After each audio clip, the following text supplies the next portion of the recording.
할렐루야. 귀한 찬송 감사드립니다.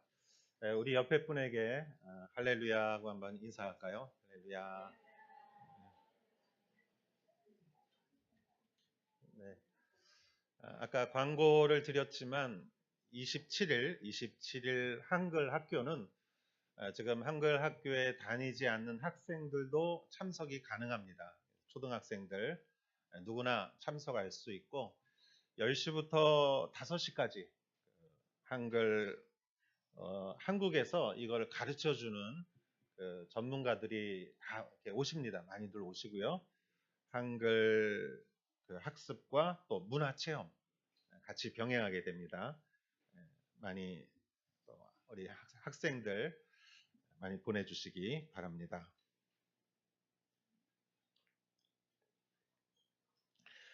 우리 인생의 복 중에 하나는 좋은 사람을 만나는 것이 또 큰 복이 아닌가 생각합니다. 잠언 27장 17절에 참 좋은 말씀이 있습니다. 철이 철을 날카롭게 하듯이 사람이 그 친구의 얼굴을 빛나게 한다. 그래서 철을 날카롭게 하려면은 철 위에다가 뜨거운 철을 놓고 또 망치 같은 철로 이렇게 두드리면은 철이 날카롭게 되죠. 결국은 사람을 빛나게 하는 것은 사람이죠. 좋은 사람을 만난다는 것은 그래서 굉장한 행운입니다. 부모님을 만나는 것은 운명이죠. 내가 선택할 수는 없습니다. 부모님과의 만남이 참 중요하죠. 부모님은 물론 우리의 생명을 하나님이 주셨지만 부모님으로 인해서 우리가 태어날 수 있는 것이고 또 이 소나 말은 태어나자마자 걷지만 사람은 굉장히 오래 돌봐야 한 사람이 성숙할 수 있기 때문에 그 오랜 기간 돌볼 수 있는 것은 부모 아니면은 참 하기가 어려운 일이기도 합니다. 그리고 부모의 살아가는 뒷모습을 보면서 우리가 어떤 가치로서 인생을 살아가야 할지 말없는 교훈이 거기에서 전해지는 것이죠. 친구도 중요합니다. 친구는 친하니까 친구죠. 그리고 친하기 때문에 우리에게 결속하는 것을 가르쳐줘요. 누군가와 결속한다는 것은 굉장히 우리에게 안정감을 주고 행복감을 주는 건데 부모한테 얘기하지 못하는 것도 친구한테 얘기할 수가 있죠. 이제까지 자라오면서 친구들이 나에게 결속할 수 있는 그런 힘을 나에게 준 것 같아요. 또 좋은 스승을 만나는 것도 중요합니다. 그래서 그 스승은 어느 기간 우리에게 가르침을 주지만 그 가르침은 평생 나의 마음속에서 나를 올바른 길로 인도해 주는 것이죠. 이렇게 사람의 얼굴을 빛나게 하는 것은 사람입니다. 그래서 좋은 사람을 만나는 것도 중요하고 내가 누군가의 선한 영향을 주는 사람이 되는 것도 더 소중한 것이죠. 초대교회 이 사도행전 말씀을 보면은 참 많은 하나님의 귀한 제자들이 이름이 많이 나옵니다. 그들이 이 공동체 안에서 태어났어요. 이렇게 자랐어요. 성숙했고 성장했습니다. 서로 발목을 잡고 이런 것이 아니라 서로를 격려해주고 그래서 많은 인물이 초대교회에 탄생되었습니다. 사람이란 원래 모순덩어리라서 사람은 원래 자기중심적이고 이기적이고 우월감과 열등감과 이런 것으로 똘똘 뭉쳐있는 존재라서 인간관계가 어려운 것은 사실이지만 초대교회는 그러한 성령이 임했을 때 그 인간의 본성을 거스려서 그들은 내 것을 움켜주지 않고 그 손을 피고 서로 나눴어요. 물질을 나눴고 시간을 나눴고 마음을 나눴어요. 그러니까 부족하고 어려운 공동체가 넉넉한 공동체가 되었습니다. 또 사람은 남이 잘 되면 배가 아픈 건데 초대교회 공동체는 남을 위해서 서로 중보기도를 했어요. 그래서 성령이 충만한 곳은 남이 잘 되기를 위해서 기도하는 것이죠. 또 대개 사람들은 어떤 작은 그룹 안에서 기득권을 놓지 않으려고 하는 게 사람인데, 그들은 이방인에게도 문을 활짝 열고 모든 사람이 구원을 받게 하기 위해서 세상을 향해서 복음을 전했습니다. 그 가운데 정말 훌륭한 사람이 많이 배출됐는데, 그 사람들은 다 철이 철을 날카롭게 하듯이 다 사람이 이 사람들을 다 빛나게 했다라는 것이죠. 그래서 오늘 저는 이 말씀을 보면서 여러분이 스스로 빛나는 사람이 되길 바라고, 또 여러분이 누군가를 빛나게 하는 그러한 사람이 되기를 바라고, 그래서 우리 교회에 정말 주님의 훌륭한 일꾼들이 많이 배출되는 그런 교회가 되기를 주님의 이름으로 축원합니다. 그러면 18절을 먼저 한번 읽어보도록 하겠습니다. 먼저 18절만 한번 읽어보죠. 시작. 바울은 얼마 동안 고린도에 머물렀습니다. 그리고 나서 그는 형제들과 작별하고 배를 타고 시리아로 가게 됐는데, 그때 브리스길라와 아굴라도 동행했습니다. 배를 타고 출항하기에 앞서 바울은 전에 소원했던 것이 있어서 겐그리아에서 머리를 깎았습니다. 아멘. 이 말씀만 보면 이게 좀 무슨 내용인가 좀 하실 거예요. 제가 한 배경을 좀 설명해 드리겠습니다. 먼저 바울이라는 인물이 나오죠. 바울은 정말 이 신약 성경의 반 이상을 기록한 사람이고, 그는 처음에는 예수님을 박해했지만 그는 예수님을 믿고 180도 달라져서 그는 전도자요, 선교사요, 열정적인 주님의 종이었습니다. 그는 전도여행을 3번 했죠. 1차 전도여행. 당시로서는 이 지중해와 소아시아, 유럽, 여기가 그들에게 있어서는 세상이었어요. 모든 세계. 그래서 거기에 1차 전도여행을 한번 하고 2차 전도여행을 하고 3차 전도여행까지 하고 나서 그는 죄수로서 로마에 압송이 되죠. 그래서 로마에서 이제 순교를 합니다. 그런데 그 바울이 2차 전도여행을 할 때 그가 고린도에서 오래 머물렀습니다. 그가 고린도라는 곳은 우리가 고린도 전 후서가 있듯이 고린도라는 곳은 굉장히 상업도시고 굉장히 풍성했으며 물질적으로 풍성했으며 우상들도 많았고 문제도 많았던 그런 곳이었죠. 바울이 고린도를 떠나려고 그랬었는데 환상 가운데 주님께서 두려워하지 말고 이곳에 머무르라고 계속 외치라. 너를 내가 도울 거다. 내 백성이 이 성에는 많다. 그 말을 듣고 바울이 이 고린도에서 1년 반을 지냅니다. 1년 반을 지내고 나서 그가 이제 고린도에서 에베소 쪽으로 이제 넘어가는 그런 순간이 오늘 말씀이죠. 그렇다면은 먼저 여러분, 우리가 먼저 바울이라는 사람에 대해서 한번 좀 다시 한번 봤으면 좋겠어요. 철이 철을 날카롭게 하듯이 바울 본인도 굉장히 훌륭한 사람이었지만 그를 그렇게 빛나게 했던 많은 사람들이 있었습니다. 먼저 그의 스승 가말리엘이라는 훌륭한 바리새인 학자가 있었죠. 성경에 기록된 내용이죠. 그리고 그를 또 변화시킨 한 순교자가 있었습니다. 바로 스테반이었죠. 스테반은 순교하면서 천사와 같은 얼굴을 하며 자신을 향해 돌을 던지는 사람을 용서했죠. 바울은 돌 던지는 사람의 겉옷을 맡아서 있었고, 바울은 박해하는 사람에 속한 사람이었지만, 그러나 그가 스테반의 천사와 같은 얼굴을 그는 잊지 않았을 것입니다. 그는 주님을 계속 예수님을 믿는 사람을 박해하려고 다메섹으로 가다가 도중에 부활하신 예수님을 만나죠. 큰 빛 가운데 사울아 사울아, 그의 이전 이름, 그의 그 히브리식의 이름이죠. 그의 사울아 사울아 네가 왜 나를 박해하느냐. 당신은 누구십니까? 나는 네가 박해하는 예수다. 그 음성을 듣고 그는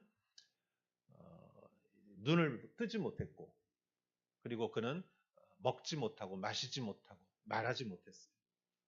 그리고 그는 다메섹에 들어갑니다. 그런데 여러분, 자기 목숨을 걸고 했던 일이 전혀 이게 옳지 않은 일이라고 느꼈을 때 그의 상실감이 얼마나 컸을까? 아마 바울이 대충 했으면 상실감도 그렇게 크지 않았을 거예요. 그런데 목숨을 걸고 했기 때문에 그만큼 상실감도 컸겠죠. 그 바울을 위로하는 다메섹의 제자가 있었죠. 아나니아라는 사람이 가서 그의 손을 얹고 기도했을 때 바울의 눈에서 비늘이 떨어졌다. 그는 새로운 눈을 갖게 되었고 새로운 마음을 갖게 되었고 예수님의 십자가와 부활의 확신을 갖게 되었고 그는 아나니아가 기도해 줬을 때 그는 성령을 체험합니다.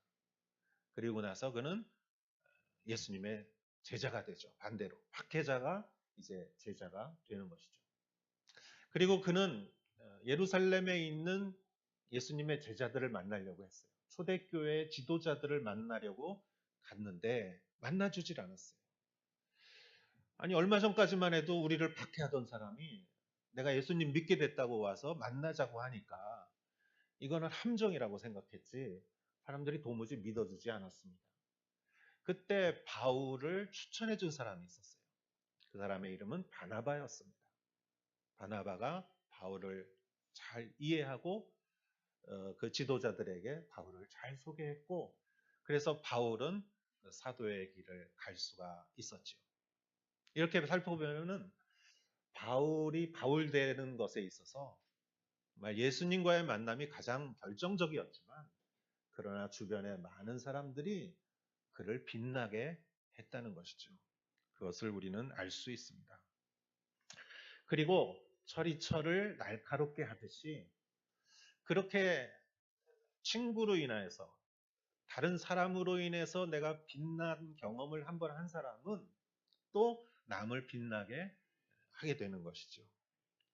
오늘 성경 말씀에 이제 이 바울이 여기서 18절에 한 부부 이 두 사람을 이제 만나게 되는데 브리스길라와 아굴라라는 이름이 여기 나옵니다. 그래서 지도를 좀 보여주시겠습니까? 지도를 보여주시면 바울이 고린도에서 1년 반을 있다가 이제 이 화살표의 왼쪽이 고린도입니다. 그리고 제가 이렇게 화살표 빨간색으로 오른쪽으로 이렇게 했는데 오른쪽으로 가면은 거기는 이제 여기서부터는 동양이죠. 왼쪽은 유럽이고요. 지금의 터키의 그 서부 해안에 해당되는 그곳은 뭐냐면은 에베소라는 곳입니다. 그래서 18절에 보면은 바울은 얼마 동안 고린도에 머물렀습니다. 그리고 나서 그 형제들과 작별을 하고 고린도의 형제들과 작별하고 배를 타고 시리아로 가게 되었는데 여기서 시리아 방향을 말하는 것은 구체적으로 에베소를 말하는 것이죠. 그때 브리스길라와 아굴라도 동행하였다. 이렇게 성경은 말하고 있어요. 브리스길라와 아굴라에 대해서 좀 설명을 드리겠습니다. 우리 오늘 읽은 성경 조금 전에 이 두 사람이 나옵니다. 아굴라는 본도 출신 유대인입니다. 그리고 이 브리스길라와 이 부부는 로마에 살았어요. 로마에 살았는데 그 당시에 예수님의 복음이 이렇게 전파되면서 로마까지 전파가 됐어요. 근데 예수님을 믿는 예수님을 믿지 않는 유대인들이 박해를 했어요. 그러니까 로마 황제로서 보니까 유대인들끼리 싸우는 거예요. 그러니까 유대인들이 있으면 어디든지 문제가 나고 말썽이 일어나요. 그래서 여러 가지 대책을 강구하다가 결국은 그냥 유대인들을 다 추방해 버립니다. 그래서 2만 5천 명이 거기 그 당시에 추방을 당했다고 합니다. 그때 로마에서 추방당한 부부가 브리스길라와 아굴라예요. 그래서 이 두 사람이 어디로 정착하냐면 고린도로 와서 정착을 합니다. 근데 바울이 2차 전도 여행을 하다가 고린도에 도착해서 이 부부를 만나요. 그래서 이 세 사람이서 일을 하는데 뭐를 하냐면은 천막 만드는 일을 해요. 천막. 그래서 천막을 만들어 가지고 그걸 팔고. 그래서 이 사람들은 이 일을 하면서 수입을 가지고 먹고 사는 거예요. 그리고 어, 그 사람들이 원래 하고자 하는 일들은 전도하는 일이었죠. 그러나 전도하기 위해서는 먹고 살아야 되니까 이 천막을 만드는 일을 했던 것이죠. 여러분 브리스길라와 아굴라 그리고 바울 세 사람이 천막 만들면서 어떤 대화를 했을까? 천막을 꼬매면서 맨날 예수님 얘기만 했을 거예요. 맨날 전도하는 얘기, 어떻게 할까 이런 얘기. 그들의 대화는 다 예수님에 관한 얘기였을 거예요. 그들은 일을 했지만 그 가운데 그들은 생업을 같이 했고 그들은 복음 사역을 같이 했습니다. 그런데 여러분 바울은 그는 뭐 예수님을 믿고 난 다음부터 복음 전도자였어요. 그래서 그는 한 곳에 오래 머무르지 않았습니다. 에베소에 2년, 고린도에 1년 반 정도 있었던 것 이외에는 나중에 로마 이외에는 거의 다 계속 그는 이렇게 순회를 하면서 교회를 세우고 성도들을 격려하고 말씀을 가르치고 그는 계속 그러겠어요. 그래서 바울이 고린도에서 에베소로 떠나가는 것은 이해가 돼요. 그런데 여기서 브리스길라와 아굴라가 동행했다라는 말을 우리는 그냥 지나쳐서는 안 되는 것이에요. 왜냐하면 이 사람들에게 있어서는 고린도가 한번 정착했던 곳이기 때문입니다. 여러분 오사카에 정착할 때 여러분 정착이라는 말은 뭡니까? 일단 살 집이 있다는 거죠. 그리고 정착이라는 말은 일자리가 있다는 거예요. 거기서 일을 해서 수입을 얻을 수 있다는 거죠. 그리고 혹시 자녀가 있다면 아이들 학교를 보냈겠죠. 그리고 살다 보면 익숙해져요. 여러분 살다 보면은 정들면 고향이지 이런 말이 있잖아요. 떠나기 싫은 거예요. 그리고 이웃 사촌이라는 말이 있잖아요. 먼 사촌보다 옆에 사는 이웃이 더 가깝다는 뜻이에요.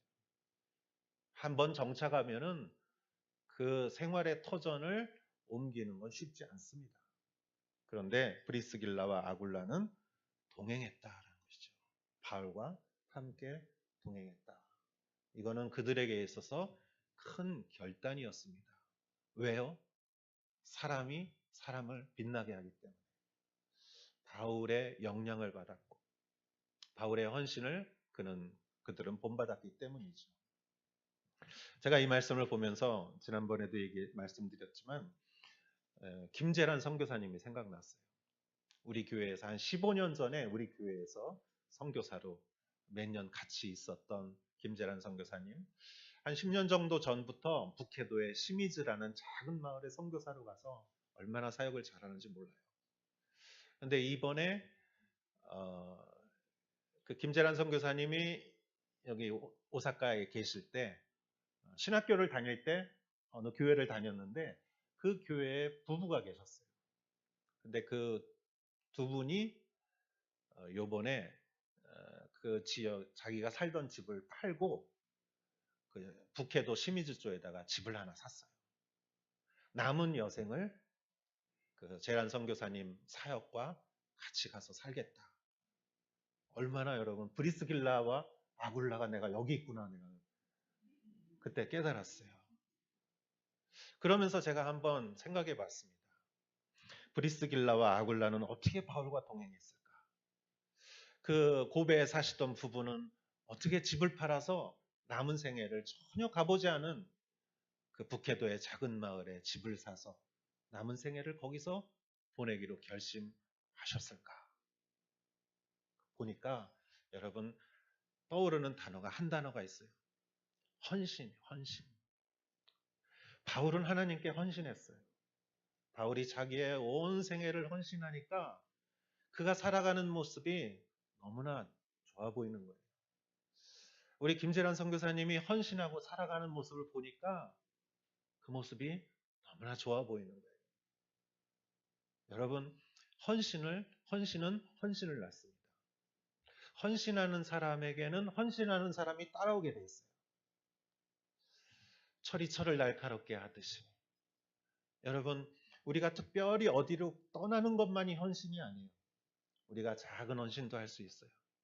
우리가 하나님을 위해서 나의 기도권을 포기하고 나의 시간을 드리고 정성을 드리고 그것이 작은 헌신이라고 할 때 여러분은 분명히 누군가를 빛나게 하고 있는 거예요. 여러분이 주일학교를 헌신할 때 여러분은 아이들을 빛나게 하고 있는 것이에요. 여러분이 성가대를 하실 때 예배를 빛나게 하고 이곳에 오신 분들을 빛나게 하시는 것이에요. 여러분이 말없이 뒤에서 섬기시고 안내하실 때 여러분이 많은 사람들을 빛나게 하고 있는 것입니다. 할렐루야. 저는 여러분의 헌신이 누군가를 빛나게 하는 그러한 헌신이 되기를 주의 이름으로 축원합니다. 계속 성경을 한번 읽어보겠습니다. 19절 말씀. 에베소에 그들은 도착했습니다. 바울은 브리스길라와 아굴라를 그곳에 남겨두고 혼자 회당에 들어가 유대 사람들과 토론했습니다.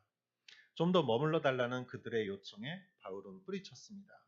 그러나 그는 떠나면서 하나님의 뜻이라면 다시 돌아오겠습니다라고 말했습니다.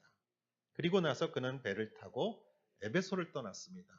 여러분, 이 브리스길라와 아굴라가 이제 바울과 같이 고린도에서 에베소로 갔는데 바울은 브리스길라와 아굴라를 에베소에 두고 혼자 이제 다시 떠난 거예요.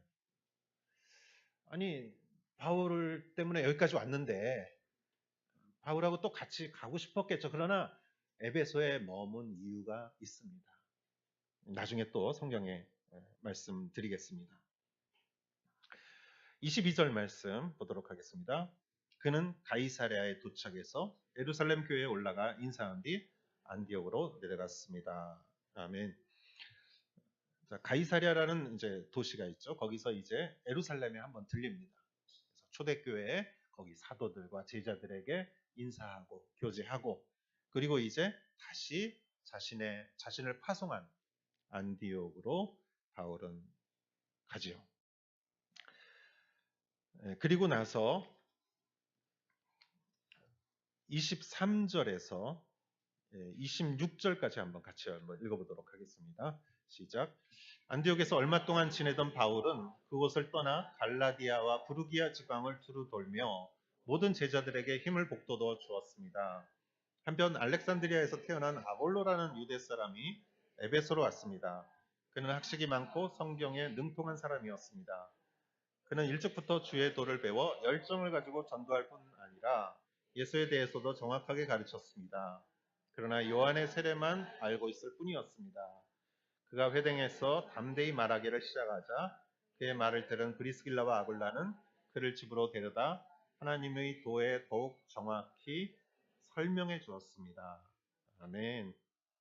자, 23절에 안디옥에서 얼마 지내던 바울은 그곳을 떠나 갈라디아와 부르기아 지방을 두루 돌며라고 했어요. 그래서 성경을 읽어보면은요, 여러분, 2차 전도여행과 3차 전도여행을 여기 그냥 읽다 보면은 그냥 스쳐 지나갈 수가 있어요. 그래서 2차 전도여행을 마치고 이제 3차 전도여행을 다시 출발하는 것이 너무나 짧게 기록되어 있어요. 그러나 지금 23절에서 바울이 이제 출발한 게 3차 전도여행입니다. 그래서 그는 1차 전도여행에도 2차 전도여행에도 들렸던 갈라디아와 부르기아 지방, 지금 터키의 남부 지방, 동남쪽에 해당하는 그 지역을 돌며 모든 제자들에게 힘을 북돋워 주었습니다. 그 바울이 갔을 때 모두들 기뻐했겠죠. 그리고 바울이 그곳에서 가르치고 격려하고 교제하고 그 모든 것들이 그 교회의 사람들에게 힘을 북돋워 주었다라는 것이죠. 철이 철을 날카롭게 하듯이 사람의 얼굴을 빛나게 하는 것은 사람인데 여러분의 격려의 말씀이 누군가를 빛나게 하는 것이죠. 바울이어서만 되는 것이 아니에요. 우리도 입을 열어 주의 이름으로 누군가를 격려할 때 여러분으로 인해서 누군가가 빛이 나는 것이지요. 그러한 여러분 되시기를 축원합니다. 한편 바울이 이제 이렇게 하고 있을 때 그 갈라디아 지방에서 이 활동을 하고 있을 때 그 에베소에서 어떤 일이 있었냐면은 24절 말씀. 한편 알렉산드리아에서 태어난 아볼로라는 유대 사람이 에베소로 왔습니다. 자, 에베소로 온 사람들은 많이 있었을 거예요. 그런데 아주 중요한 인물이 에베소로 오게 됩니다. 그는 누구냐? 알렉산드리아에서 태어난 사람이에요. 알렉산드리아는 어느 곳이냐 하면은 지도를 한번 보여주시면은 저기 빨간 부분에 밑에 해당되는 곳이 알렉산드리아인데 자세히 보면은 아프리카 그 동북쪽에 있는 이집트의 이 북단에 있는 도시가 알렉산드리아라는 도시고요. 마케도니아의 알렉산더 대왕이 많은 땅을 지배하죠. 그러면서 자기가 지배한 땅에 자기의 이름을 따서 도시를 이렇게 세웁니다. 그래서 알렉산드리아예요. 알렉산더 대왕의 이름을 따서. 이 도시에는 엄청난 규모의 도서관이 있었다고 합니다. 그리고 히브리어로 된 구약 성경을 이 성경을 그리스 말로 번역한 것을 세프트아진트라고 해요. 유명한 번역본입니다. 왜냐하면 히브리어를 모르는 유대인들도 있었다는 것이에요. 외국에서 오랫동안 살다 보니까. 그래서 그 책을 출간한 곳이 바로 알렉산드리아라는 것입니다. 그래서 알렉산드리아라는 곳은 당시에도 굉장히 학문이 발달한 곳 중에 하나였습니다. 그곳에서 태어나고 자랐다면 아볼로라는 사람은 굉장히 지식이 많은 사람이었을 것입니다. 그는 또 유대 사람이었습니다. 24절 유대 사람이 에베소로 왔습니다. 성경은 그에 대해서 자세히 몇 가지 이야기를 하고 있습니다. 그는 학식이 많았다. 그는 많이 배운 사람이었어요. 학식이 많았고 또한 그는 성경을 잘 알았습니다. 성경에 능통한 사람이었다. 25절 그는 일찍부터 주의 도를 배웠다. 여기서 주라는 것은 예수님의 도를 말하죠. 그래서 그는 유대인이면서도 예수님을 모르는 사람이 아니었어요. 예수님을 알고 예수님을 믿은 사람이었어요. 주의 도를 배웠습니다. 또한 그의 장점이 여기 계속 나와요. 그는 열정을 가지고 전도를 했다. 그래서 가만히 보면은 공부 잘하는 사람은 행동력이 좀 없고 행동력이 있는 사람은 공부를 좀 잘 안 하는 경향이 있어요. 다 그렇다는 건 아니지만 그런데 이 학식이 많고 행동력도 뛰어난 사람은 그렇게 많지 않습니다. 그런데 이 사람은 아볼로라는 사람은 열정도 있고 학식도 있고 성경도 잘 알고 전도도 하고 그리고 또 이 사람은 가르치는 걸 잘했습니다. 예수에 대해서 정확하게 가르쳤다. 여러분 가르친다는 것은 예수님께서 그 누룩과 같다 말씀하셨죠.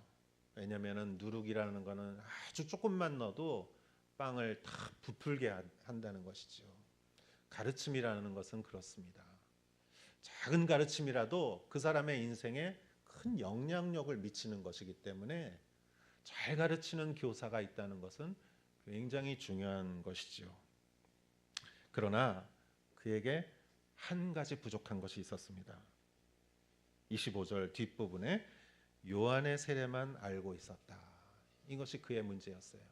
요한의 세례만 알았다. 이것이 무엇을 의미하는지 우리는 정확하게 알 수는 없어요. 그러나 이 말을 통해서 우리가 추론할 수 있는 것은 요한의 세례와 여러분 좀 이렇게 좀 대치되는 건 뭐죠? 성령 세례죠. 오순절 성령 세례. 요한의 세례는 회개하는 세례예요. 마음으로 내가 통회하고 내가 나를 바꾸는 거예요. 그러나 성령 세례는 성령의 흠뻑 성령에 취하고 성령의 지배를 받고 성령의 생각과 눈으로 모든 것을 바라보는 것이죠. 여러분 그래서 요한의 세례가 있고 성령의 세례가 있어요. 우리가 찬양을 해도 우리가 노래하는 게 있고 노래할 때는 내 목소리를 찬양하는 거죠. 그러나 우리가 성령으로 찬양하면 내 영이 찬양하는 것이죠. 여러분, 우리가 말씀을 볼 때도 우리가 이렇게 말씀을 보면은 그 말씀이 내 생각으로 들어와요. 그리고 잘 읽으면 내 마음으로 들어와요. 그러나 성령으로 읽으면은 그 말씀이 내 영으로 들어오는 것이에요. 예배도 마찬가지입니다. 예배도 우리가 드릴 때 우리가 정성 들여 드리는 예배가 있고 성령으로 드리는 예배가 있어요. 영으로 드리는 예배. 여러분, 우리가 예수님을 믿을 때도 성령이 우리에게 증거를 해주셔야 돼요. 우리가 믿어지지 않고 우리가 이 말씀을 믿고 싶은데 내 마음에 와닿지 않을 때에도 성령께서 인쳐주시고 확증해 주실 때 내가 본 것보다 더 내 믿음이 내 안에 들어오는 것이에요. 그래서 우리는 성령 충만해야 되는 것이에요. 언제나 무엇을 하든지 우리는 어떤 봉사를 하든지 어떤 사역을 하든지 성령 충만해야 되는데 이 아폴로에 있어서 부족한 것이 무엇이냐? 그는 요한의 세례만 알고 있었다. 여러분, 브리스길라와 아굴라는 바울과 같이 1년 반을 지내면서 그는 같이 일하고 같이 활동하고 전도하고 하면서 그들은 성령에 대해서 잘 알았어요. 우리 감당치 못하는 일도 영으로 감당할 수 있는 것이에요. 우리가 계획하는 것도 우리 머릿속으로 계획하는 게 아니라 성령의 인도하심에 따라서 가는 것이에요. 성령의 능력으로 이 일을 하는 브리스길라와 아굴라는 그렇게 재주가 많은 사람은 아니었던 것 같아요. 그러나 그들은 이 영적인 면에 있어서는 누구보다도 그 영적인 것을 체험한 사람이죠. 제가 좋아하는 표현인데 아폴로라는 사람은 예를 들어서 사과에 대한 지식은 뭐 모든 지식을 갖고 있는데 사과를 한 번도 먹어보지 않은 사람이에요. 예수님에 대해서 다 알고 있는데 성령 체험을 안 해봤어요. 성령으로 예수님을 바라보지 못했습니다. 그래서 브리스길라와 아굴라가 26절에 회당에서 아볼로가 담대하게 예수님을 전하는데 브리스길라와 아굴라가 이렇게 보니까 너무 좋아, 너무 잘해, 너무 훌륭해요, 너무 뛰어나요. 근데 하나가 부족해. 그래서 그를 부릅니다. 그래서 집으로 데려다가 자기 집으로 데려와 이렇게.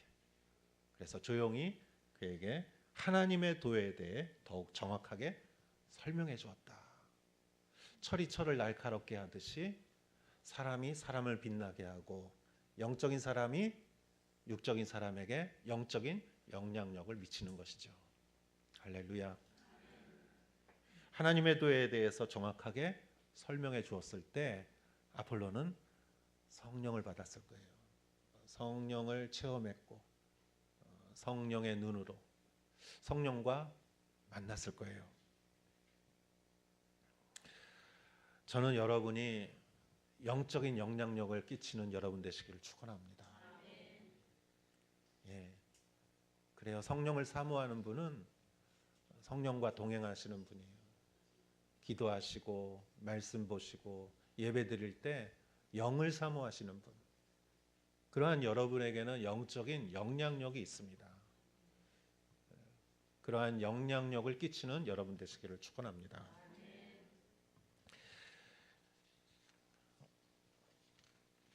27절에서 28절 말씀을 읽어보도록 하겠습니다. 아볼로가 아가야 지방으로 가고 싶어 하자 형제들은 그를 격려해 주면서 그곳에 있는 제자들에게도 편지를 써서 그를 영접해 주도록 했습니다. 아볼로는 그곳에 도착해 하나님의 은혜로 믿게 된 사람들에게 큰 도움을 주었습니다. 이것은 그가 성령을 가지고 예수가 그리스도이심을 보여줌으로써 공중 앞에서 유대 사람들을 향해 강력하게 논증했기 때문입니다. 아멘.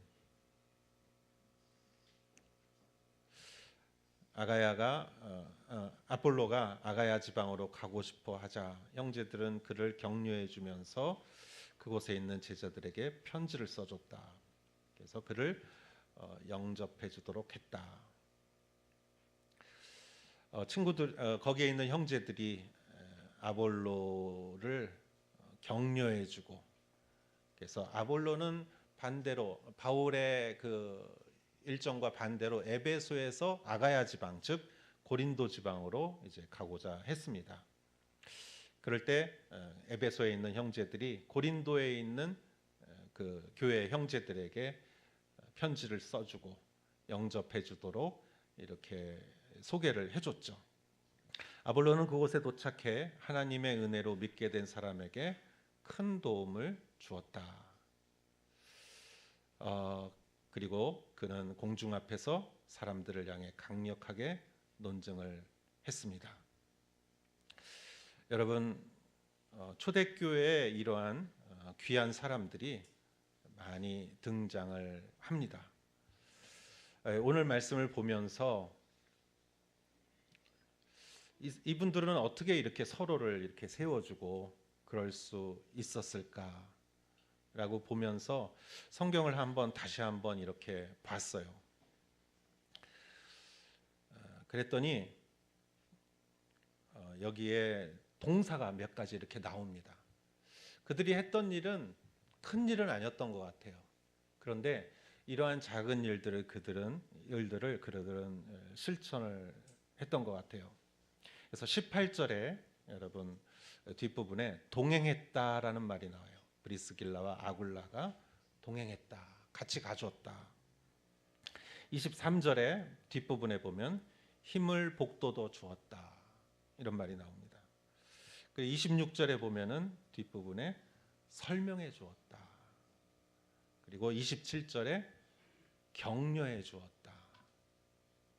뒷부분에 영접해 주었다. 그리고 그 뒤에 도움을 주었다라는 단어가 나옵니다. 그들은 특별히 무언가를 했다기보다 정말 성령을 사모하고 복음을 사랑하고 예수님을 사모해서 그 안에서 그들이 성령 안에서 하고자 하는 일들을 했을 거예요.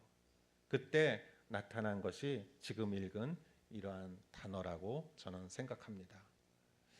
여러분, 우리 교회를 다니면 우리가 교회라 할지라도 우리가 육으로 이렇게 사람을 접하면 세상과 똑같습니다. 상처받을 수 있습니다. 그래서 우리는 상처받지 않으려고 노력을 하죠. 그러나 그것보다 우리는 영에 순종하려고 노력을 하는 것이 저는 좋은 방법이라고 생각합니다. 복음을 위해서 성령을 따라서 그들이 가고자 노력했을 때 그들 안에서 자연스럽게 드러난 그들의 모습은 동행하는 것이고 힘을 북돋아 주는 것이고 잘 설명해 주는 것이고 격려해 주는 것이고 영접해 주는 것이고 도움을 주는 것이지요. 이것이 우리의 봉사요, 1대1이요, 순모임이요, 우리의 사역이 아닌가 생각합니다. 여러분, 철이 철을 날카롭게 하듯이 사람을 밝히는 것은 사람입니다. 저는 여러분들이 누군가로 인하여 귀한 영향력을 받는 여러분 되시길 바라고, 또한 여러분이 누군가에게 더욱 귀한 영향력을 미치는 누군가를 빛나게 하는 그런 여러분 되시기를 축원합니다. 기도하겠습니다. 하나님 아버지, 감사합니다. 오늘 성경 말씀을 통해서 초대교회의 많은 성도들이 성령으로 인하여 복음 충만, 성령 충만하여 많은 사람들을 서로 세워주었습니다. 하나님, 우리 교회에서도 이러한 일들이 일어나게 하여 주시옵소서. 차세대의 많은 아이들이 세워지게 하여 주시옵시고, 많은 청년이 세워지게 하시고, 많은 교사와 지도자와 사역자가 세워지게 하시고, 아버지 하나님을 사랑하는 그러한 주님의 충실한 종들이 세워지게 하여 주시옵소서. 예수님의 이름으로 기도하였사옵나이다. 아멘.